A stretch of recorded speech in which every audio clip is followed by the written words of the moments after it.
Welcome ladies and gentlemen, it's Stardust here. Now before I get into today's video, I just want to briefly discuss my content going forward on the YouTube channel. I'm hoping to add more variety to the channel as the days go on. Of course, more WWE content, but also some fun stuff involving Knockout City too. Marvel's Avengers is a great game in my opinion at its core, but at the minute, many in the Marvel Avengers community are losing their fire to keep continuing at an alarming rate, and I'm also one of them.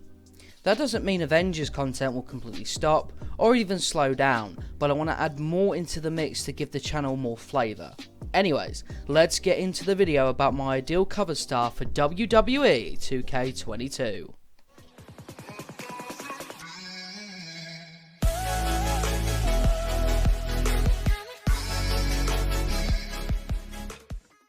Hey everyone, today we're discussing who should be on the cover of the WWE 2K22 video game.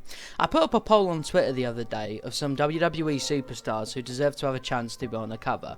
Names such as Drew McIntyre, the current WWE Champion Bobby Lashley, Sasha Banks, and the current SmackDown Women's Champion Bianca Belair. But there was a name beyond them that continued to pop up in my replies, and that name was The Miz.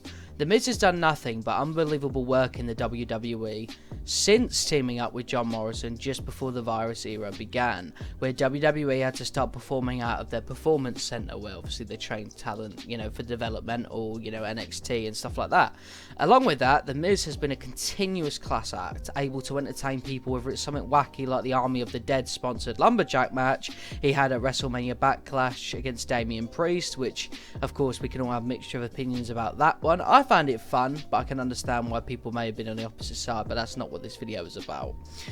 Or when he won the WWE Championship after cashing in his Money in the Bank contract.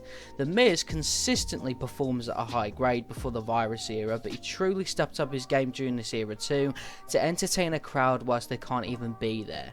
Now of course, going by that reasoning right there, I'm not finished.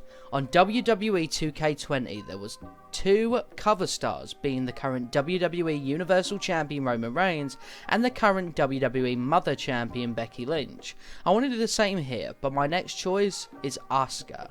When the virus era began, and Asuka was being an annoying but entertaining heel in a tag team with Kairi Sane, she was one of the biggest highlights of the show, screaming everything possible in Japanese, using her green mist to her advantage to blind her opponents, and all in all, she was an incredibly fun watch. Some fun matches too, with the Money in the Bank victory, which led her to winning the Raw Women's Championship and holding it for a good time during the virus era too, before dropping it to Rhea Ripley at WrestleMania just gone. Asuka has worked with The Miz before winning the inaugural WWE Mixed Match Challenge, so I'm sure she wouldn't be against being on the cover of the game with the former two-time WWE Champion either. Those are my picks for the cover of this year's game. Be sure to let me know if you agree in the comments down below, and thank you all for the support on my videos going forward. Thank you guys, and peace. Tell me pretty lies, look me in the face, tell me that you love me, even if it's fake.